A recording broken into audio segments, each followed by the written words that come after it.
one, share it out mga boss. Andito ako ngayon sa may Lot 2, A. Bonifacio Street, Canlalay, Biñan, Laguna. Dahil may nagbukas nga dito na bagong House of Authentic Japanese Cuisine. Affordable meals that tasted just like home. Diba? Napa-English pa ako. Kaya tara, samahan nyo ako. Food trip po to. Food trip tayo. Gang gang dito lang sa may Sakura Hanabi Japanese restaurant. Ay grabe, kapag nga pumasok ka dito sa restaurant na to ay napaka-aesthetic, napaka-ayos at napakaganda. Wow, ang lakas naman talaga maka-Japan itong restaurant na ito. Gawa nga ng inspired nga daw to ng sikat na puno sa Japan, yung cherry blossom. Grabe, ang ganda, pink na pink. Wow! Fully air-conditioned nga din siya mga boss, kaya naman komportable kayong kakain dito at yung kanyang space ay saktong-sakto sa pamilya, barkada at mga magjuwa. Kaya naman sa mga naghahanap ng Instagrammable place, punta na kayo rito sa may Sakura Hanabi. One man pangalan daw sila rito pero goods na dahil marami nang nagda-drop by para kumain sa kanilang restaurant. O siya, hindi naman din ako magpapahuli kaya naman punta kayo sa aking paboritong part, ang mag-food trip. Kaya tara, samahan niyo ako. Food trip mo to? Food trip tayo, gang gang. Pero bago yan, i-flex ko muna yung mga in-order ko. Kaya to, pasok!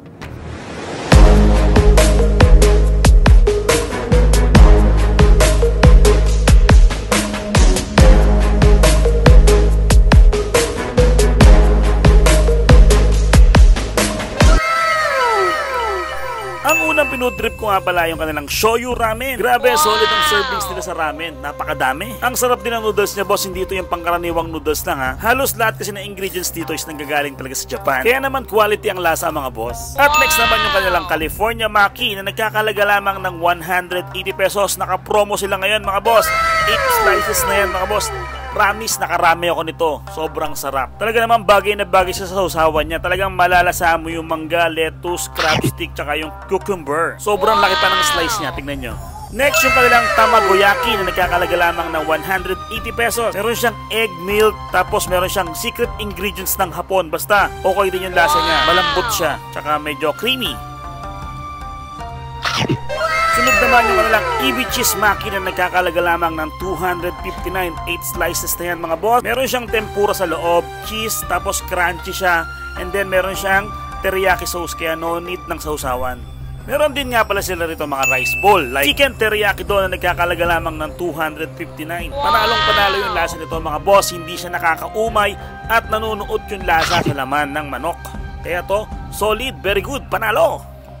At sinunod ko na nga rin ang isa sa mga bestseller nila sa ramen, ang Tonkatsu Ramen na nagkakahalaga lamang ng 299 na. Punta na kayo dito mga boss. Naka-promo siya from 11 to 5 PM. Panalo ang lasa nito mga boss, lalong-lalo na kung mahilig ka sa maanghang dahil meron siyang sipa ng anghang at meron siyang pagka-milky. Kaya naman sa mga ramen lover dyan, swak na swak sa inyo to. At last but not the least, ang kanilang kani salad na nagkakalaga lamang ng 229 mga boss.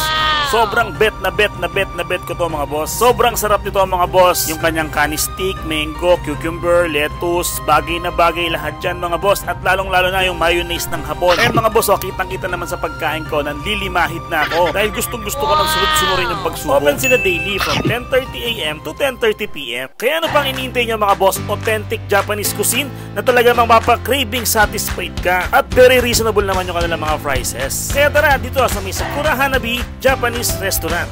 Gang gang!